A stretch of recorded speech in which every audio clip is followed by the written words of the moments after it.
Hey guys, in this video, I will show you how to join the Speed Keyboard Escape Discord server. Alright, let's begin. First, open Roblox and search for Speed Keyboard Escape. Select the official game from the results, making sure the thumbnail, developer name, and player count match the real game.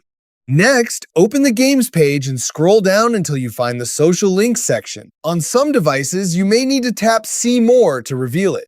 Now, click the Discord icon or the invite link. If you're not already signed in, log into your Discord account. Once the invite page appears, click Join Server or Accept Invite. After a few moments, you'll be added to the Speed Keyboard Escape Discord server where you can access the welcome and rules channels.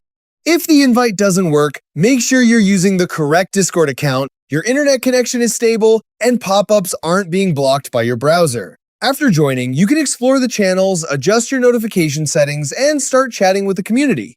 So that's basically how you can join the Speed Keyboard Escape Discord server. That's it for this video, thanks!